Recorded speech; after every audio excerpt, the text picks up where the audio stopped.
आज महाराष्ट्र नवनिर्माण सेना सांगली पक्षातर्फे मराठी राजभाषा दिन साजरा करण्यात आला।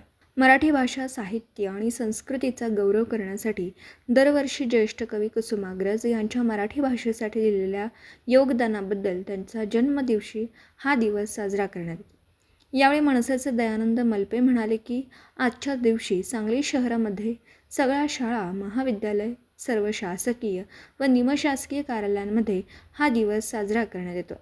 हा दिवस शासनातर्फे साजरा करण्यात यावा यासाठी पक्षाचे अध्यक्ष माननीय राजसाहेब ठाकरे यांनी नेहमी ठाम भूमिका घेतली होती, कारण पक्षाने कायम हा दिवस मराठी राजभाषा दिन साजरा केला।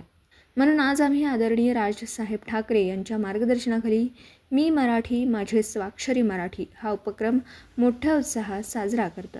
या उपक्रमात आज शासकीय अधिकारी, कर्मचारी तसेच शेकडो नागरिकांनी सहभाग घेतला, असं दयानंद मलपे म्हणाले। यावेळी जिल्हाधिकारी माननीय अशोक काकडे, सकाळ संपादक शेखर जोशी, नगरसेवक दिग्विजय सूर्यवंशी, प्राध्यापक कल्लाप्पा माने, शिक्षक वैष्णवी अवसरे, मयुरी जगदाळे, यावेळी महाराष्ट्र सैनिक उपस्थित, ऋषिकेश सुतार, अथर्व मलपे, प्रथमेश रामउगडे, तेजस चव्हाण, ऋषिकेश अडसुळे, निखिल कुलकर्णी, समर्थ जाधव, सिद्धू यमगर, सागर अडसुळे, नितीन पाटील, निखिल इंगोले असे सगळे उपस्थित होते। पत्रकार राजेंद्र शिंदे, झी न्यूज।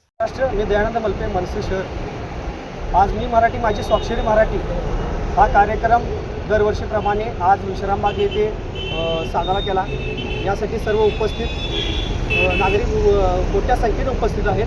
कवी कुसुमाग्रजांचा जन्मदिवस हा दरवर्षीप्रमाणे आम्ही साजरा करतो। सन्माननीय राजसाहेब ठाकरे यांच्या आदेशानुसार हा कार्यक्रम पार पडला जातो आणि